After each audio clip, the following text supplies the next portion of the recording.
Since I became Attorney General, I have made clear that the Department of Justice will speak through its court filings and its work.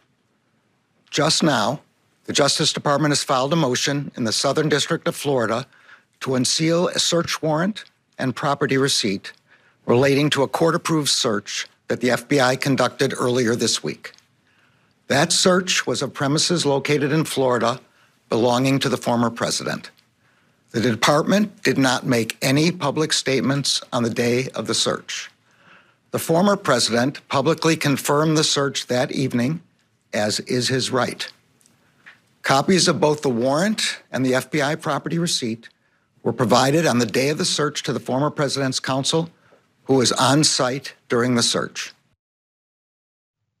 Attorney General Merrick Garland came out yesterday, spoke for just under 4 minutes, I believe. And one of the main things was the unsealing of these documents that former President Trump and his attorneys have been talking about need to be unsealed and let us know what was in this entire unlawful search and seizure of my safe and my boxes. They were very upset about what went down yesterday. So Merrick Garland came out and spoke a little bit about how he is going to go ahead and oblige and unseal that search warrant so everyone can see, specifically based on the fact that the person in target of that has been asking for it, and I guess it's his right. Now, he also addressed that Cincinnati FBI standoff and eventual killing yesterday as well, and what was going on with the violence that's going around that. Let's listen to Merrick Garland talk about that too.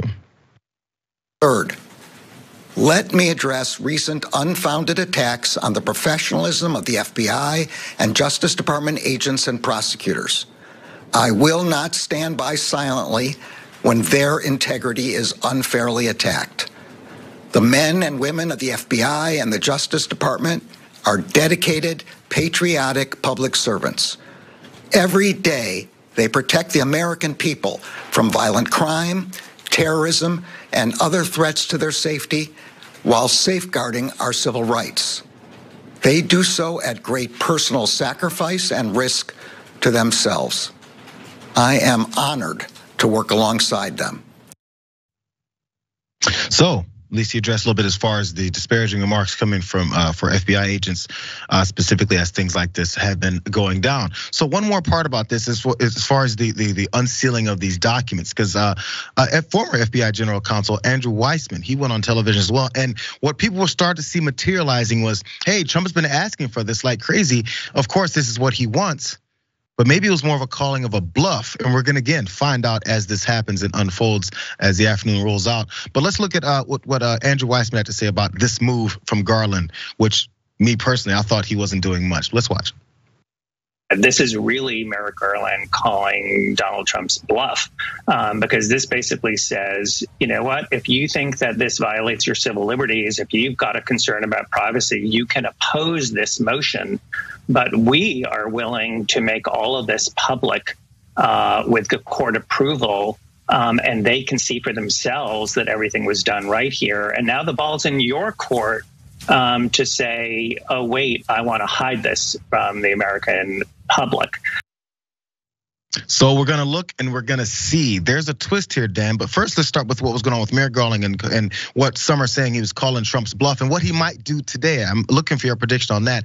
Before we get to the details, those high energy potential documents that were in Donald Trump's residence. First, your thoughts on this.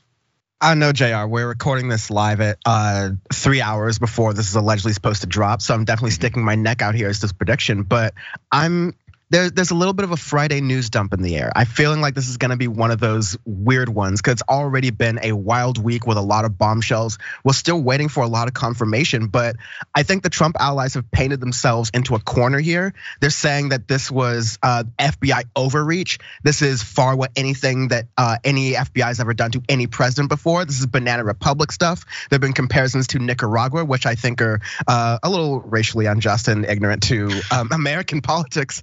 Over the last 50 years, especially internationally, but we'll leave that aside. Republicans are saying that this is a non-open process and we need more transparency. So Merrick Garland's basically doing the political equivalent of, all right, bet, giving you exactly that transparency that you ask for. So we're supposed to hear at, we're taking this on the 12th of August. We're supposed to hear at 12 p.m.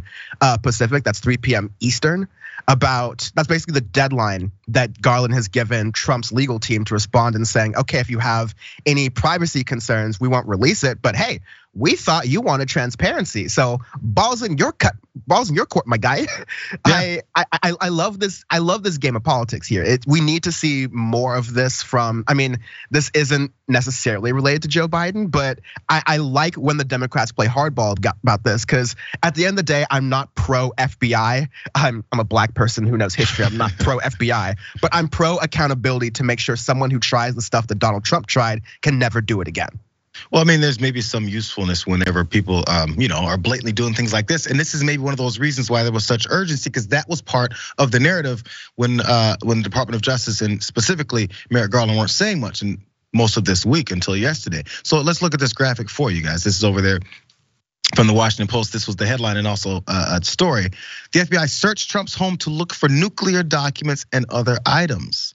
That's maybe the big part about this. Attorney General Merrick Garland wouldn't discuss the search, but said he personally signed off on asking a judge to approve it. There was some urgency here involved, maybe. So this information that was gathered by inside sources within Mar-a-Lago, and maybe the ones that mixed this whole thing up. Let's more details here from Washington Post. The people who described some of the material that agents were seeking spoke on the condition of anonymity to discuss this ongoing investigation.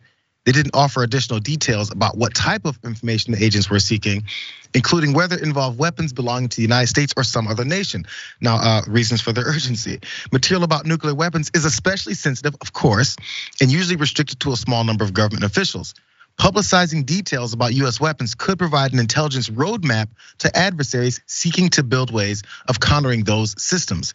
And other countries might view exposing their nuclear secrets as a threat. That's what experts said, because we've got not only our secrets, but other allies' secrets, and maybe their systems, processes, and all that stuff. Who knows what Donald Trump had locked up in his room? And again, we don't know. We're gonna look to find out. So again, Trump responded to this multiple different ways, but one specific here was this latest action prompted him to make these accusations of a witch hunt yet again in all levels of government, including the Bureau itself. However, FBI Director Christopher Wray was appointed by Trump, as everyone has been pointing out. So his descriptions of those folks that are coming after him are the very folks that he actually appointed. One other part, because I saw this, I think it was over on his Truth Social. I have to find exactly what he wrote this longer note in response to it, how he's open to it. He goes, we're gonna release it. Fine, let's release it. So I guess based on your prediction, Dan, Donald Trump is open to releasing this information. He wants it all seen, but there was one small caveat here, because there's other aspects. Of course, higher level classified information, those type of things may not be released. And also the affidavit that gave them, that lined up their reasonings for why they were gonna do this in the first place and got that judge's approval to do so, that won't be opened up either. Just the things that they seized in this particular search. Yeah, I wouldn't be surprised if this was heavily redacted, as a lot of high-level active government investigations are. Even the fact that this might be so public is a little unprecedented, as I think members of the FBI were saying, like high-ranking officials were saying this. But because of the public interest naturally involved in this, they're willing to make some things public. So I feel like the FBI is really confident with their hand and being able to say, like, whatever we can leave unredacted will leave us looking like we did our job in the right. Because I don't know, I have some mixed feelings about Republicans going ACAB and defund the police over the past week. It has me feeling some type of way. I know it's not real, but I'm like, whoa, did not have this in my bingo card. That's interesting, huh? Absolutely. This is one more part. This is a bit of that Truth Social post. We don't have that graphic because I found it right before we jumped on. I missed this from yesterday, but Trump said this really quickly. Nuclear weapons issue is a hoax, just like Russia. So he has to address the fact that they brought up the nuclear weapons thing. Russia was a hoax. 2 impeachments were a hoax. The Mueller investigation was a hoax, and much more. Some sleazy people involved. Which people? Why wouldn't the FBI allow the inspection of areas at Mar-a-Lago with our lawyers or others present? Made them wait outside in the heat. Wouldn't let them even get close. I said, absolutely not. Here's the other part about this. Planting information, anyone?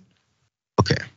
So this is maybe where some of the accusations he's jumped on with the pundits and other politicians that are talking about how the planting of evidence, just in case they do reveal the things that look pretty bad for him. The next step, as you can see, they're previewing their next step, which is, oh, they planted that stuff. You know how the police do, except when we say they don't, when it's black folks. Anyways. Let's not cross all those paths.